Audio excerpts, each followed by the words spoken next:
9 o'clock. And what I'm going to do here, right there, I'm going to maintain that flat left wrist, I'm going to maintain that wrist angle, I'm going to hit balls. Let that toe roll over right there.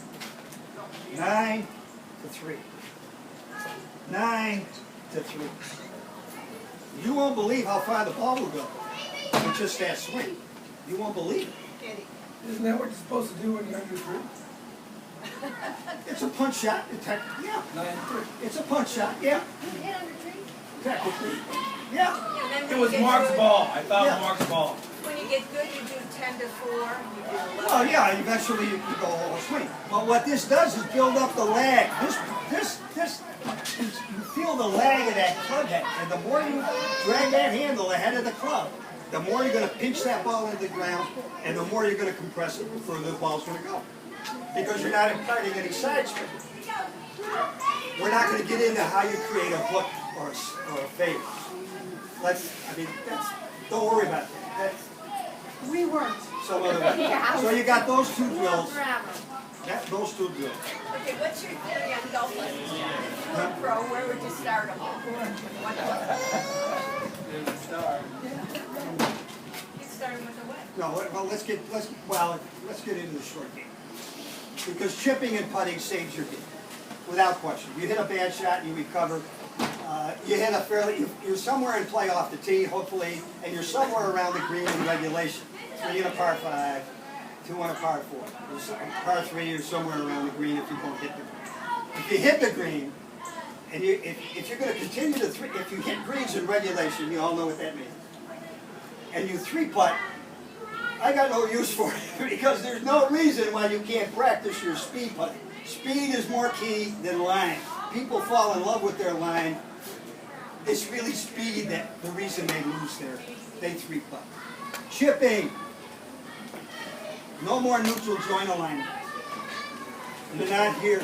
Remember? It goes under the hip points. You're here.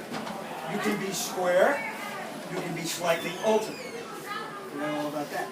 Open is when your shoulder, this is square. Open is when your shoulders are like that. Closed is when your shoulders are like that. For chipping, you never want them closed. You want them square and you want them open. You're leaning left. You're going to hinge. Remember, it's a short shot. That's all this. You got a wedge in your hand, or you got an 8 iron or 9 iron, whatever you're chipping with for that particular shot. So that's all you're going to do is put a little bit more weight here. You're going to hinge and hold. Hinge and hold. Hinge, hold. Don't release it. Unless you want the ball. If you're chipping around the green, let's say you brought the wrong club. You got a wedge, a lob wedge, or a sand wedge. But the pin is way back there, and you know that you should have used an 8 iron to chip because you got a lot of green. What you want is minimum air time, maximum ground time on all chip shots. You got the wrong club. You brought a sand wedge instead of an 8 iron. Don't try to hit it any further in the air.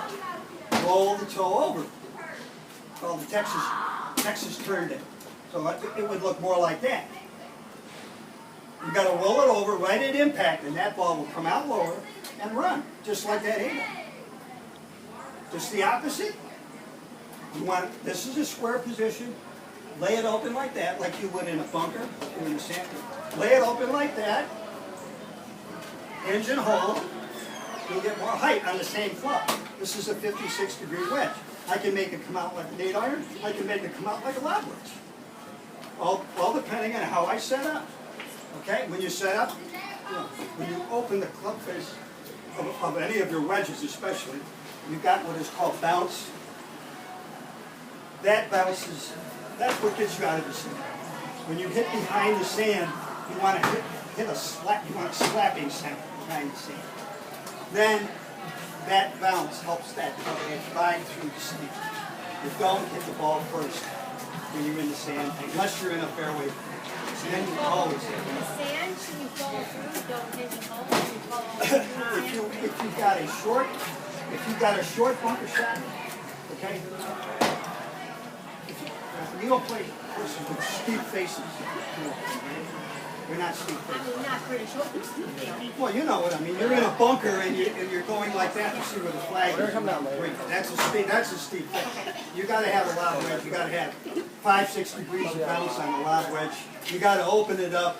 You got to throw more sand than ball onto the green. It gets very confusing. But if you've got just a basic shot with not too deep, and you want to, if it's a long bunker shot, green side bunker shot, what you want to do is take a fuller swing, but most of the swing takes place on the other side of the ball. Okay. So you might go to here, but you want to finish, Okay, that's not. and it'll go further. If you got a short one, you can choke it up. Show them the difference between a sand shot and a regular shot. The Well- first move you should do in a sand shot. The sand shot too, don't go for this thing about 3 inches behind the ball, especially when you're not going to be strong enough to hit and carry heavy sand. Hitting the sand 3 inches behind the ball and keeping that club underneath the sand and lifting the ball on it. Try to get good enough at it. Keep your weight on the left side. Take a little wider stance. We're in the bunker. Taking a little wider stance. So all your weight here on the left foot. Take a V-shaped swing. The first move you make on this shot, bang. None of this now. This is a full swing. That's the first thing you want to move. And then you want that club to enter the stand about 1.5 inches behind the ball and finish on the other side. But you want a V shape. Rather, this would be a U. If you come in here, that would be a U shape. Down and out would be a V shape. So you got that. That's what you want to do more than a U shape. Take a V shape swing. Ball compression. Nobody has a lob wedge in their bag, right? Nobody should have a lob. If you're going to get a lob wedge, you're a handyman. You learn to hit flop shots with it. You know, when you play on courses down there, you got to have that shot. You don't have one? You got to have that. I do, but most of the time it's. Yeah, they're very difficult to hit. Never go over 60 degrees. Don't go over it. Don't go to a 62, 64. Mickelson has a 64. But Mickelson practices in the bunker. He says, I want a little more heel relief. He goes into the tour trailer, they put it on a belt sander, and they give him more heel relief. Then he goes back out. He says, no, it ain't like that. Okay, that's what they do. As a matter of fact, I don't even like this head. Pull it off and give me that head. They got it. They got it all. They don't leave the course until they got exactly what they want. Exactly what they want. And you're not there yet. So if you're going to get a lob wedge, it's very tricky. Both. Here's another thing that's very important around greens when you're chipping. Are you chipping into the grain of the grass? Or are you I chipping can't ever tell. with? I'd love you to tell me how to tell. Well, you cannot test the green for grain. If you're on the green, you're not allowed to brush the grass to see which way it's going. But there's no rule, I don't think, that says if you're on the apron and the approach to the green, it's close cut grass. You know, you can. I don't know why you can't tell, but I mean, if you rub the club I head don't on know the grass. I don't plant grass. I don't know how to tell. there's no grass. I'm just telling you, I really can't tell. About the grain. I'm telling you to rub your club up against the grass. It will stand up. If it's into the grain, it'll stand up. If it's with the grain, it'll stay smooth. Okay? Now, when you're chipping, and you know it's into the grain, the club is going to stick in the ground. I don't give a damn what you do or what kind of heel relief you have or what kind of bounce you have. It's going to stick. Play the ball a little further back in your stance. When I'm into the grain, I'm not afraid to put the ball actually behind my right foot. Because I know that I got to hit that ball first. You always got to hit the ball first. Right? And then that club is going to stick right there. It's going to scrape the grass, leave a little divot. It's not going to be a divot you replace. It's going to be a digging thing. When you're with the grain, it'll be smooth as silk. That's not a hard shot. But be prepared to know the grain when you're chipping. Okay, when you're on the green, Bridget, look at the cup. Okay, look at the cup. You'll see one side that's chewed up sort of looking, and the other side that's real smooth. The grain is moving toward the chewed up side, which means if you're coming over the side that looks really good, the cup's going to be fast enough. Coming back the other way, it's going to be slow. Yeah, that's complicated. Always look at the You got a hole, that's the hole. There's broken grass on this side. That's the way the grain is running, and it's breaking off. gonna be The faster. grain is going towards the broken side of the grass. That's going to affect the speed of the putt, and it's going to affect the break of the putt. It's gonna, if you're down grain on green speeds of 10, 12, which are fast, down grain, downhill, downwind, 25 feet, you'll probably hit the ball like that. And you're lucky if you stop it above the hole, or just below the hole, 3 feet. You always want to leave yourself on a putt, an uphill putt. Okay, explain slope and rating for me. Slope, And rating, of course. oh, Just real quickly, what's slope, what's rating?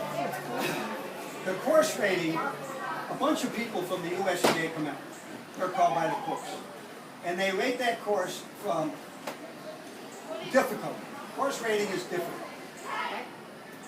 They will rate how many bunkers on this particular hole, is there water on this particular hole, what's the length of the hole, are there obstacles, they're out of bounds, water hazards, lateral hazards, all that, they rate this. They don't always rate them, they're just volunteer. So that's the red keys on this particular hole. And they rate it at 69.5. And they go back to the white keys, and they rate that at 71.2. And then they go to the championship teams. And they're going to, obviously, the further back you go, you've added distance into the equation, which is a big factor. And then it's going to be 74.6 or something. Those are your course ratings. Your slope is basically to make a competitive event against another club more fair. That's basically what it's used for. What does a 669 mean? I mean, they have it rated as a 69. It's easier than many other courses that are rated. So is that what a usually scratch at golfer would 72. shoot at that So you want a lower Is number that or what maybe a rating higher is? number than difficult it is? Scratch. No, well, a scratch golfer essentially is somebody who shoots around par. Well, I know, but isn't the rating what a scratch golfer would shoot? So if the course is rated 80, that's super difficult. And the course is rated 60, relatively If he shoots it, if it's rated 80 and he can par 72 and he shoots 72, he's a scratch golfer. I know, but isn't that what they base the rating on? Is what a scratch golfer would shoot? No, not really. Okay, so that's what I read in the book. Well, I don't Just think verifying. that's it's basically on the difficulty of the hole. Basically on the difficulty of the hole, which include all the things I said. You take a 400-yard hole, no penalty, no bunkers, no water.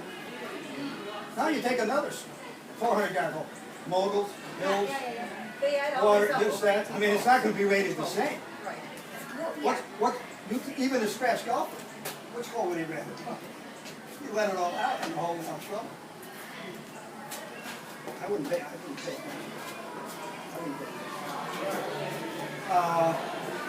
You got to remember this too. If a guy shoots power all day, he's not a 0 handicap. He's a +2, a +3. Your handicap is minus. Our handicaps are minus. If I'm a 6 handicap, that means I get 6 shots from somebody who's a 12. If I was a +6 and you're a 6, There'd be 12 strokes difference between the two of you. I gotta give you. I'm a +6. Those are pros. Right. Those are professionals. Those are guys who are going to shoot under par all the time. So they're plus. So worry about that. I don't know any. What? Yeah, I didn't. Yeah, I played. Yeah, I had. Yeah. Every time I played Chris Blanks. Right. Chris Blanks was a +5. He's on the tour now. He's on the tour. We almost threw him off the course. There was a new assistant pro, and he came driving down the cart path without any clubs on his. Joker driving down the damn cart path without any clubs. He's taking a tour or something. Hey, come on, man. Todd and Chris Blanks, I'm the new assistant pro. Okay, 5 years later, he's on the tour. Basically putting. Speed. Read the break from 3 sides. Read the break from 3 sides. Which side's right? Hole to ball, ball to hole, and then on the low side of the slope. Not the high side of the slope. Low side of the slope. Length of your putting stroke. Never stop at the ball.